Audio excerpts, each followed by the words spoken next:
성경 66권 가운데 시편은 그리스도인들에게 있어서 언제든지 또 어느 장소에서든지 사랑을 받는 책입니다.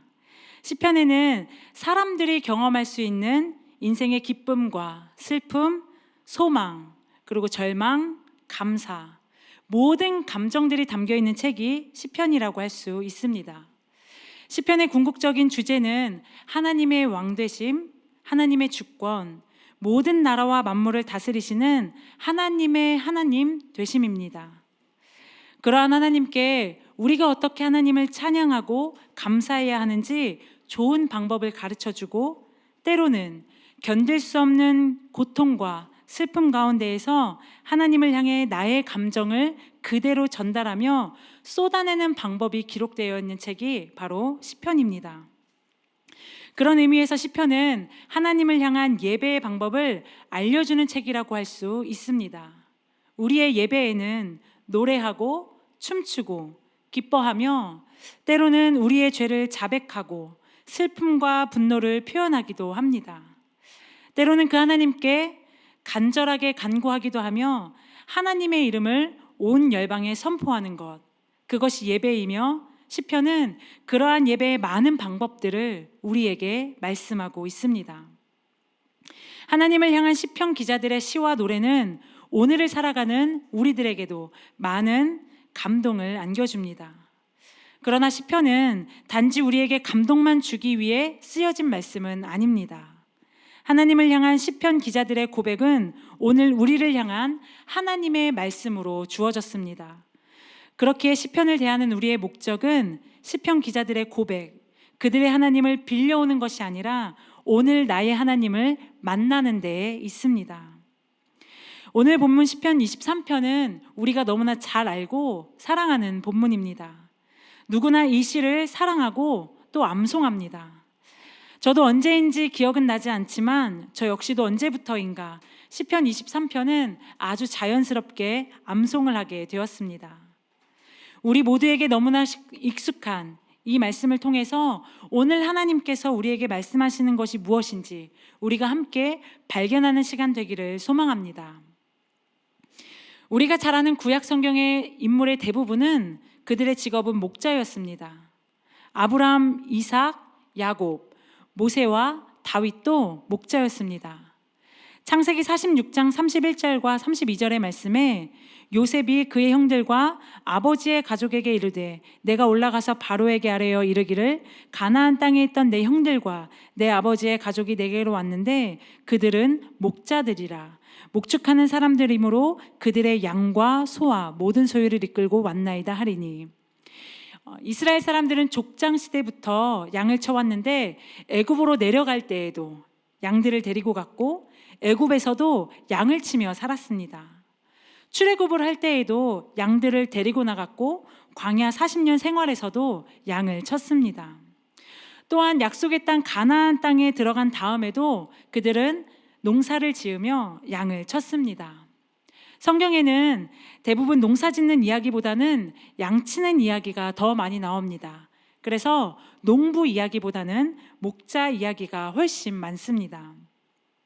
시편 23편의 저자인 다윗은 오늘 본문에서 여호와는 나의 목자신이라고 고백을 합니다. 그런데 하나님을 향해 목자라고 고백한 것은 성경에서 다윗이 처음이 아닙니다. 성경에서 하나님을 목자로 고백한 처음 인물은 야곱입니다. 창세기 48장 15절 말씀, 내 조부 아브라함과 아버지 이삭이 섬기던 하나님, 나의 출생으로부터 지금까지 나를 기르신 하나님. 여기서 야곱이 고백한 나를 기르신 하나님에서 기르신이라는 히브리어 단어는 라라는 동사가 사용되었는데 바로 목자라는 의미로 사용하는 단어입니다. 15절의 말씀을 표준 세번역에서는 나의 할아버지 아브라함과 아버지 이삭을 보살펴 주신 하나님, 내가 태어난 날로부터 오늘에 이르기까지 나의 목자가 되어주신 하나님으로 되어 있는데 이것이 좀 더 원어에 가까운 의미로 번역이 되어 있습니다.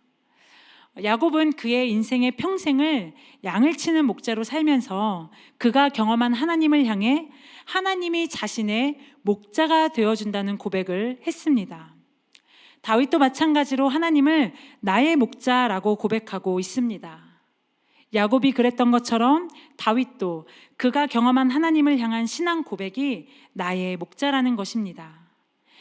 야곱도 다윗도 이들의 인생을 통해 깨닫게 된 것이 있다면 목자는 양에게 어떤 존재인지, 또한 양은 어떤 존재인지를 깨닫게 되었을 것입니다. 그래서 자신들과 하나님과의 관계를 목자와 양의 관계로 기록한 것입니다. 시편 23편을 좀 더 자세히 들여다보기 위해서는 그 배경을 알아야 합니다. 본문에 나오는 푸른 풀밭이라는 구절에서 우리가 흔히 떠올리는 장면이 있습니다. 누군가는 저에게 뉴질랜드에 끊임없이 펼쳐진 대초원을 말하기도 합니다. 하지만 저는 뉴질랜드에 가보지 않았기 때문에 강원도 대관령에 있는 양떼 목장을 자연스럽게 떠올려 보게 되었습니다.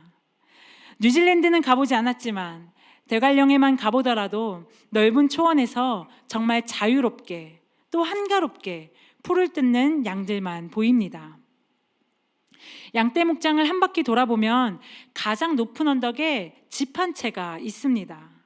아무래도 둘러보는 사람들을 위해서 만들어 놓은, 대충 지어 놓은 집인 것 같은데, 양떼 목장에서 그 집을 바라보게 되면 그야말로 저 푸른 위에 쥐어진 그림 같은 집 같아 보입니다.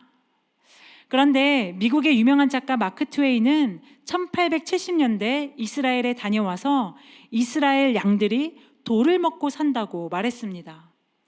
푸른 풀밭, 푸른 초원에 사는 양들이 풀을 뜯어먹고 사는 것이 아니라 돌멩이를 먹고 산다는 것입니다. 마크 트웨이는 이렇게 표현합니다. 그 어디서도 초목은 찾아볼 수 없었으며 침식, 악화되고 있는 지역뿐이었고, 그나마 물이 있는 습지대는 말라리아가 온통 땅을 덮고 있는 그야말로 문자 그대로 세계적인 황무지가 되었다. 마크 트웨인의 발견이 아니더라도 성경에 나오는 목자들이 어디에서 양을 쳤는지 알 수 있습니다. 아브라함은 네게브 사막 경계 지역인 브엘세바에서 양을 쳤고, 모세는 미디안 광야에서 양을 치다가 하나님의 부르심을 받았습니다. 다윗도 유대 광야의 경계인 베들레헴에서 양을 쳤습니다. 이들 모두가 황량한 광야에서 양을 쳤습니다. 성경에 나오는 양들은 광야에 사는 양들입니다. 우리가 흔히 떠올리는 푸른 풀밭, 초장과는 완전히 정반대되는 곳이 광야입니다. 그런데 성경에 쓰인 광야를 지칭하는 히브리어 미드바르와 나베의 뜻을 살펴보게 되면 광야라고도 불리지만 풀밭이라는 뜻으로도 쓰입니다. 우리말로는 광야와 풀밭이 완전히 다른 것이지만 히브리어에서는 광야와 풀밭이 같은 뜻으로 쓰인다는 것입니다. 시편 23편의 배경은 뉴질랜드에 끝없이 펼쳐진 푸른 초원이 아니라, 대관령의 양떼 목장의 그림 같은 곳이 아니라 광야에서 하는 고백입니다. 사막과 같은 광야, 황량한 땅이 지금 시편 23편의 배경이 되는 것입니다. 광야는 황무지나 버려진 땅을 의미합니다. 광야에는 푸른 풀밭과 쉴만한 물가가 없습니다. 나무 한 그루 찾아보기 힘든 험한 산이 23편의 배경입니다. 23편에 나오는 양들은 버려진 땅, 광야에서 삽니다. 양은 척박한 광야에서 살지만 스스로 할 수 있는 것이 아무것도 없습니다. 양이 어떤 짐승인지에 대해서는 익히 많이 들어보셨을 것 같습니다. 양은 스스로 살아갈 수 있는 능력이 하나도 없다고 보시면 됩니다. 스스로 먹을 것도 찾지 못하고 길도 잘못 찾고 다른 동물들의 공격에 맞서서 싸우지도 못합니다. 그러면 도망이라도 좀 잘 쳐야 할 텐데, 심지어 도망가야 할 때 잘 도망가지도 못하는 짐승이 양입니다. 양은 잘못 누웠다가는 죽어버린다고 합니다. 왜냐하면 등이 땅에 닿으면 혼자 일어서지도 못하기 때문입니다. 이렇게 혼자서 눕고 서지도 못하는 바보 같은 짐승이 바로 양입니다. 양의 특징만 이렇게 쭉 적어봤는데도 고구마 10개는 먹은 것처럼 정말 속이 답답해졌습니다. 양에게는 정말 하나부터 열까지 모든 것이 다 문제입니다. 이렇게 모든 것에 있어서 문제투성이인 양들이 광야라는 척박한 땅에서 어떻게 살아갈 수 있을까요? 스스로를 컨트롤하지 못하고, 아니 살아갈 능력조차 없어 보이는 양이 어떻게 그 험한 광야에서 살아갈 수 있을까요? 바로 목자 때문입니다. 목자만 있으면 양의 모든 문제는 해결이 됩니다. 왜냐하면 목자가 양의 모든 것을 해결해 주기 때문입니다. 정말 모든 것을 해결해 주는 목자로 인해 그 광야를 양은 살아갈 수 있는 것입니다. 그렇기 때문에 광야에 살지라도 양은 이렇게 고백할 수 있는 것입니다. 여호와는 나의 목자시니 내게 부족함이 없으리로다. 저 푸른 초원에 어디든 먹을 것이 널려 있고 마음껏 먹으며 다른 동물들의 위험에도 겁낼 것이 없는 양들에게는 목자가 필요 없습니다. 왜요? 목자 없이도 얼마든지 잘 살 수 있기 때문입니다. 인생에서 목자의 인도를 받을 필요가 없기 때문입니다. 저와 여러분은 어떤 인생을 꿈꾸시나요? 좋은 환경에서 남이 부러워할 만한, 그야말로 어떤 환경에도 부족함이 없는 인생을 사는 사람이 얼마나 되겠나 싶지만, 이런 사람들에게는 목자가 필요 없습니다. 하나님이 필요 없는 것입니다. 우리의 삶의 현장은 어떠신가요? 우리가 살아가면서 경험하게 되는 실패, 가난, 두려움, 절망, 이 모든 것이 광야입니다. 이 광야의 끝은 어디인지, 얼마나 가야, 언제쯤 되어야 끝이 보일런지 우리는 알지 못합니다. 그런데요, 나 홀로 나만 광야에 사는 것이 아닙니다. 누구나가 다 각자의 광야를 살아가고 있습니다. 누구나 인생의 부족함과 허무함을 느끼며 저마다의 광야에 거하고 있다는 것입니다. 하지만 그렇기 때문에 우리 인생이 광야에서 살아가는 양들과도 같기에 우리에겐 목자가 필요합니다. 목자는 광야에서 양들을 푸른 풀밭과 쉴 만한 물가로 인도한다고 합니다.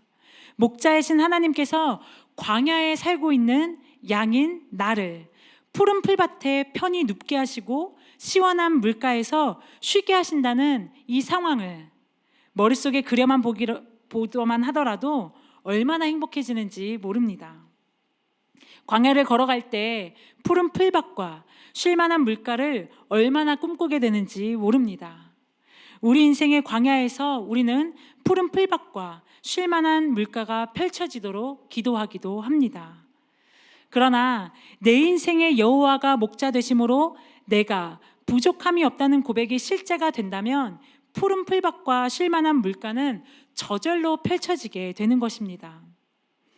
푸른 풀밭에 누이시고 쉴만한 물가로 인도하신 하나님을 내가 기도하며 따로 구하는 것이 아니라 여호와가 목자 되심으로 부족함이 없다는 것이 내 인생의 해결만 된다면 푸른 풀밭과 쉴만한 물가는 저절로 찾아온다는 것입니다. 양은 스스로 잘 줄도 모른다고 합니다. 대부분의 동물들은 스스로 쉬는 법을 잘 압니다. 겨울잠을 자는 동물도 있지 않습니까? 나무늘보라는 동물은 하루에 20시간이나 잠을 잔다고 합니다. 제가 오늘 아침에 나오면서 본 저희 동네 돌아다니는 개들도 낮잠을 자더라고요. 이렇게 대부분의 동물들은 스스로 잠도 잘 줄 알고 쉴 줄도 압니다. 그런데 양은 잠들려면 모든 환경이 완벽해야 합니다. 먼저 주변에 공격할 적이 없어야 합니다. 또 얼마나 예민한지 다른 양들과 부대끼지도 않아야 합니다. 배도 고파도 안 되고 곤충들도 없어야 합니다.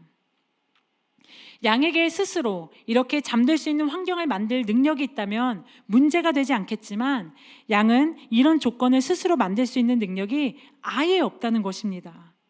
목자가 없는 양은 혼자서 쉴 수도 잘 수도 없는 것입니다. 오늘 우리도 마찬가지입니다. 진정한 목자가 우리에게 없다면 우리는 제대로 쉴 수 없습니다. 그런데 이 말을 다시 말하면 1절 말씀처럼 여호와가 나의 목자가 되신다면, 내가 그분의 양이라면 나는 제대로 잘 쉴 줄 알아야 한다는 말이기도 합니다. 쉴만한 물가에 쉴만한을 말하는 히브리어는 메누아입니다. 쉴만한 물가는 메누아의 물가를 의미하는데 이것은 안식처, 휴식, 쉼을 의미하기도 하지만 이 단어 안에는 평온, 행복, 조화, 샬롬의 뜻을 다 포함하고 있습니다. 메누아가 있는 물가에 가면 샬롬을 얻을 수 있습니다. 그곳에 가면 안식을 누릴 수 있는 것입니다. 또한 쉼이 있고 걱정과 근심이 사라지며 두렵지 않을 수 있습니다. 목자는 양을 이런 메누아를 얻을 수 있는 물가로 인도한다고 합니다. 오늘 우리가 어디에서 이런 샬롬과 안식과 쉼을 얻을 수 있을까요? 바로 하나님입니다. 여호와가 나의 목자가 되신다면 우리는 메누아의 물가를 누릴 수 있습니다. 하나님이 친히 그 물가로 인도하신다고 합니다. 그런데 우리의 문제는 무엇일까요? 성경에서 아무리 쉼을 주고 평안을 준다 말해도 우리가 실제로는 그것을 누리지 못합니다. 목자이신 하나님께서는 푸른 풀밭과 쉴만한 물가로 데려가고 싶어 하십니다. 수고하고 무거운 짐진 우리를 다 오라 말씀하십니다. 그리고 쉬게 하시겠다고 말씀하셨습니다. 하나님이 나의 목자 되시고 내가 그분의 양임을 인정하고 감사하게 되면 나머지는 목자이신 하나님께서 다 알아서 하신다는 것입니다. 그가 나를 푸른 초장에 누이시며, 그가 나를, 주어와 목적어가 분명합니다. 나를 누이시고 인도하시는 분이 하나님이십니다. 우리는 그냥 따라가면 됩니다. 다 오라고 말씀하신 하나님께 그냥 가면 됩니다. 그러면 목자께서 다 알아서 인도하겠다고 하십니다. 우리는 때로 내가 내 인생의 목자가 되려고 애쓰며 살아가는 것 같습니다. 예레미야 2장 13절의 말씀처럼 물을 얻기 위해 스스로 웅덩이를 파는 모습이 우리에게 있습니다. 요한복음 4장의 사마리아 여인처럼 40m가 넘는 깊은 우물에서 애쓰고 수고하여 물을 길러 오리는 모습이 우리의 모습일 때가 있습니다. 그러나 예레미야에서도 요한복음에서도 생수의 근원과 영원히 목마르지 않는 물은 우리 하나님께만 있다고 말씀하고 있습니다. 우리는 그 하나님이 나의 목자이시고 나는 그분의 양임을 인정하고 감사하고 그분께 나아가면 되는 것입니다. 그러면 나머지는 목자이신 하나님이 다 알아서 하십니다. 2절의 말씀을 현대인의 성경과 공동번역에서는 그가 나를 풀밭에 쉬게 하시고 그가 나를 풀밭에 누워 놀게 하시고 라고 말씀합니다. 우리가 해야 할 일은 내가 내 인생의 목자가 되어 애쓰고 수고하는 것이 아니라 하나님이 나의 목자 되신 것을 아는 것입니다. 바로 오늘, 지금 내 인생의 목자가 하나님이심을 아는 것, 그 하나님을 우리가 오늘 만나는 것입니다. 내 인생의 목자 되신 하나님을 만난 사람은 진정한 쉼과 샬롬을 누릴 수 있습니다. 그런데 시편 23편을 보게 되면 푸른 풀밭과 쉴만한 물가만 있는 것이 아닙니다. 3절 말씀해 보니 내 영혼을 소생시키시고 라고 말씀합니다. 소생시킨다는 말씀은 사전에 보니 거의 죽어가다가 다시 살아난 것을 뜻합니다. 푸른 풀밭과 쉴만한 물가로 인도함을 받은 우리 인생이 이대로가 좋사오니 하고 끝나면 얼마나 좋을까요? 하지만 우리 인생이 그렇지 않다는 것이죠. 시편은 정말 우리 인생의 많은 경험과 감정을 잘 보여주는 책인 것 같습니다. 목자 되신 하나님이 우리를 의의 길로 인도하시는 것은 의로운 길을 먼저 생각하기 쉬운데 이 길은 똑바로 나 있는 길을 의미합니다. 목자는 양들의 안전을 위해서 똑바로 평평하게 난 길을 인도합니다. 양들은 산으로 올라갈 때 비탈길을 곧장 올라가는 것이 아니고 지그재그식으로 올라간다고 합니다. 그러면 훨씬 덜 힘이 든다고 합니다. 내려올 때도 마찬가지입니다. 곧바로 비탈길로 내려오지 않고 지그재그로 내려온다고 합니다. 제가 등산을 참 좋아하는데요. 제가 산을 잘 타는 것은 아니지만 여러 산을 오르내리며 요령이 생긴 것이 있습니다. 방금 말씀드린 대로 양이 산을 오르는 것처럼 지그재그로 올라가는 것입니다. 그리고 내려올 때에도 무릎에 무리가 덜 가게 하기 위해서는 지그재그로 평탄한 길을 찾아 내려오곤 합니다. 본문에서 말하는 의의 길은 목자가 양들의 안전을 위해서 가장 안전한 길로 인도했다는 뜻입니다. 우리는 우리 인생에 있어서 때로는 빨리 갈 수 있는 지름길을 좋아합니다. 대부분은 돌아가는 것을 싫어합니다. 그러나 하나님은 시간이 좀 오래 걸리더라도 우리를 안전한 길로 인도하시는 분입니다. 하나님께서 더디 보여주시고 더디 이루시는 것처럼 느껴지시나요? 하나님이 우리 인생을 더디더라도 돌아가시게 할 때는 반드시 이유가 다 있습니다. 그것이 가장 안전한 길이기 때문입니다. 이것이 하나님의 유익인가요? 아닙니다. 하나님은 우리의 유익을 위해 그렇게 해주시는 것입니다. 때로는 4절과 5절의 말씀처럼 맹수의 위협이 가득한 사망의 음침한 골짜기를 지나면 끝일 줄 알았는데 원수들의 공격에 위기가 있음을 말씀합니다. 시편 23편의 말씀을 배경으로 그린 그림의 대부분은 이런 음침한 골짜기와 공격을 기다리는 사나운 맹수들은 그림에 그려져 있지 않습니다. 마치 우리가 시편 23편의 말씀을 마주할 때 이러한 어려운 현실을 그냥 지나치기가 쉬운 것처럼 많은 그림에는 그저 멋진 풍경만 그려져 있습니다. 인생에서 사망의 음침한 골짜기 같은 시련을 경험하시는 분도 계실 것입니다. 사망의 음침한 골짜기라는 것은 그림자의 의미를 가진 단어와 죽음의 의미를 가진 단어의 합성어라고 합니다. 죽음의 그림자, 죽음의 그늘이 사망의 음침한 골짜기를 뜻하는 것입니다. 시편 23편에 숨어있는 그림 중에 하나는 맹수들입니다. 이들은 어둠 가운데 숨어있기 때문에 잘 보이지가 않습니다. 양들은 어두움을 두려워한다고 합니다. 왜냐하면 맹수들은 대부분 밤에 활동을 하기 때문입니다.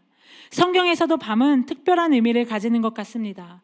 도둑이 오는 것도 밤이고 유다에게 사탄이 들어가 예수님을 팔아넘기게 한 것도 밤입니다. 양들이 어두움을 지나면서 두려워하는 것은 바로 맹수들 때문입니다. 보이지 않는 맹수가 언제 어디서 튀어나와 공격할지 모르기 때문입니다. 우리도 이러한 두려움으로 살아갈 때가 있습니다. 우리 인생에 이러한 어두움으로 인한 두려움이 찾아올 때가 있습니다. 그런 분들을 향해 오늘 말씀은 주께서 나와 함께 하시며 주의 지팡이와 막대기가 나를 안위하시나이다 라고 고백합니다. 어떻게요? 여호와가 나의 목자 되심을 아는 사람이라면 나를 두렵게 하는 상황에서 그 두려움의 대상을 바라보는 것이 아니라 두려움의 해결자이신 하나님을 바라볼 수 있기 때문입니다. 목자의 상징은 지팡이입니다. 목자의 손에는 항상 지팡이가 들려있기 때문입니다. 목자가 양을 인도할 때 앞에 가면서 지팡이로 바위나 땅 그리고 나무를 치면서 그 소리를 듣고 양들이 따라옵니다. 양들이 목자를 잘 따라오지 않고 다른 길로 가면 목자는 지팡이로 양들을 툭툭 치면서 잘 따라오게 합니다. 양들이 때로 구덩이에 빠지거나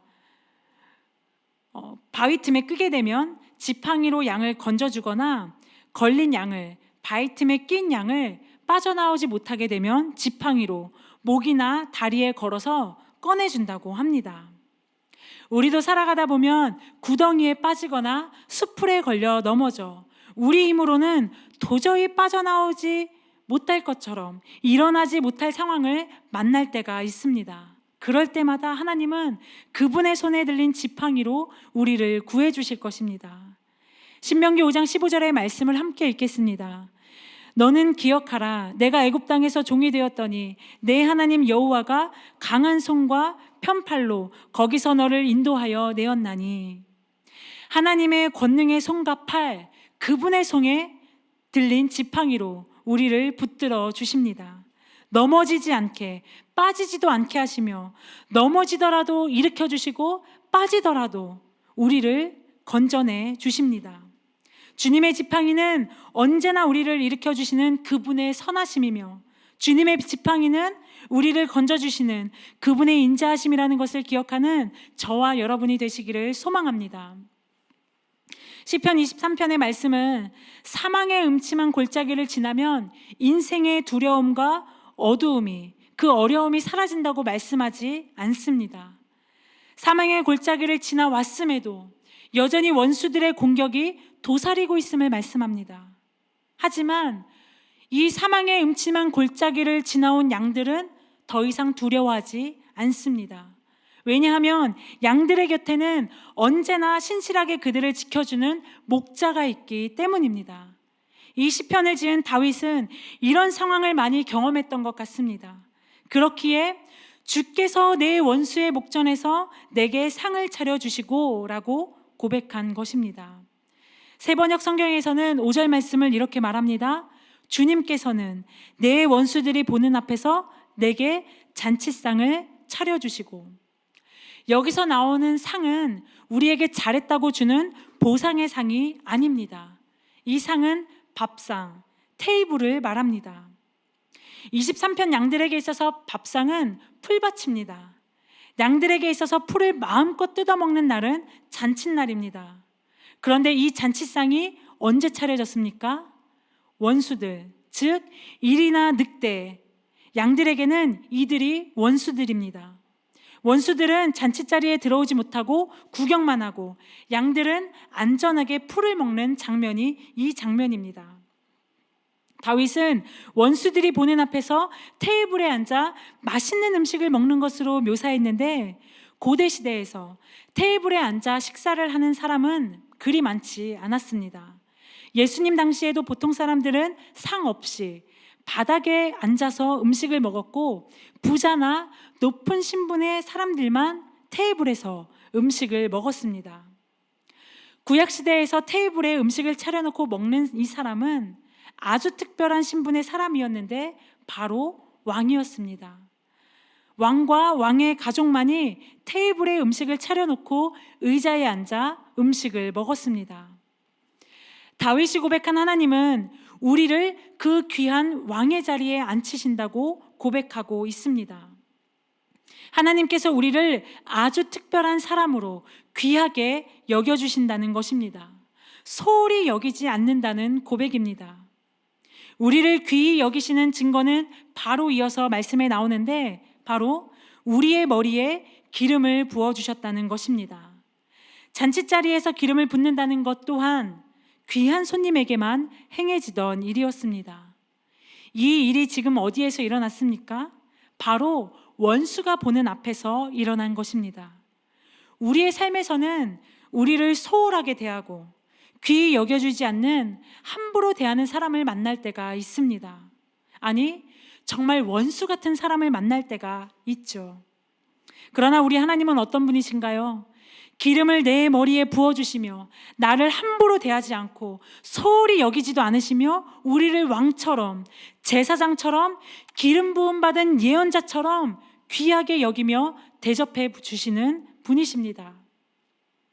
저는 이런 나를 귀히 여겨주시는 하나님의 성품을 이 구절에서 발견하면서 과연 나는 하나님을 어떻게 여기고 있는지에 대해서도 생각해 보게 되었습니다.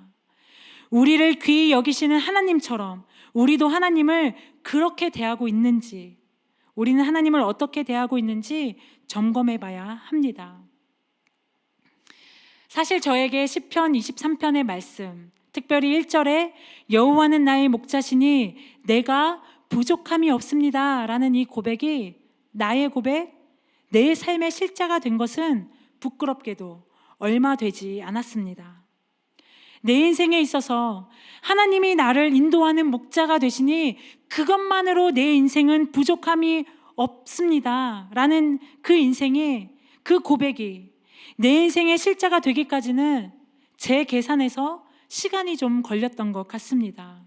사랑하는 성도 여러분, 우리에게 주어진 이 말씀이 내 인생의 실자가 되는 것, 이 말씀이 정말이구나, 진짜구나, 그렇구나 라고 깨달아질 때 그 기쁨 다들 아시죠?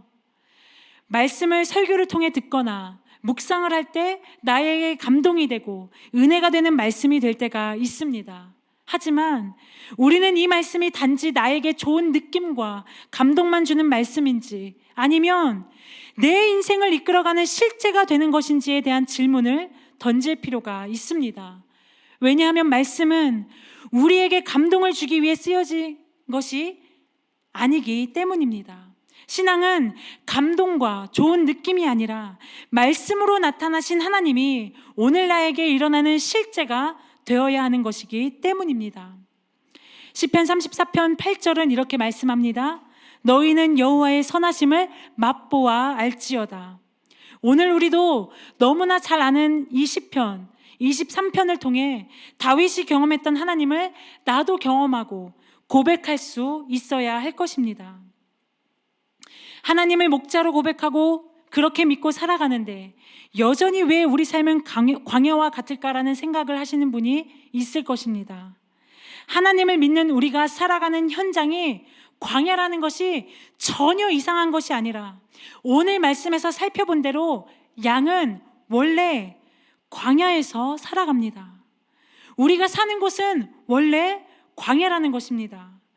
왜 예수 믿고 살아가는 사람들이 광야에서 살아야 합니까? 왜라는 질문이 아니라 원래 양이 살던 곳이 광야라는 것입니다. 그렇다면 23편의 양들처럼 다윗처럼 우리도 광야에 살아가지만 하나님이 내 인생에 우리의 목자가 되심을 안다면 내게 부족함이 없습니다 라고 고백할 수 있어야 합니다. 하나님이 나의 목자가 되시는 것, 그것으로 내 인생은 충분합니다 라는 고백이 오늘 우리의 삶의 고백이 되어야 하는 것입니다. 우리 인생의 그림을 시편 23편의 푸른 풀밭과 쉴만한 물가로만 그리고 계시지는 않으신지요? 그러나 광야에는 푸른 풀밭, 쉴만한 물가가 없습니다. 오직 하나님을 목자로 고백하는 인생에게만 주어지는 것이 광야의 푸른 풀밭과 쉴만한 물가입니다. 오늘 하나님을 우리 인생의 목자로 삼고 살아가기로 결단하는 저와 여러분의 인생 가운데 시편 23편의 그림을 우리의 목자 되신 하나님과 새롭게 그려나가시는 저와 여러분 다 되시기를 축복합니다. 아멘. 우리 함께 말씀을 생각하며 이 시간 기도하면 어떨까요? 우리 함께 기도하실 때에 우리 인생의 부족함을 무엇으로 채우고 있는지 먼저 돌아보고 싶습니다. 나 스스로가 내 인생의 목자가 되어 수고하고 애쓰면서 살아가고 있지는 않으신지요? 오늘 말씀에서는 여호와가 우리의 목자가 되시면 우리 인생이 부족함이 없다라고 말씀하십니다. 우리 이 시간 기도할 때에 주님, 우리의 인생의 목자가 하나님이라는 것이 우리에게 정말 실제가 되기를 원합니다. 그 하나님을 정말 내 인생의 목자로 고백합니다. 우리가 우리의 삶을 돌아보며 우리가 함께 기도하며 나아가도록 하겠습니다. 함께 기도하겠습니다.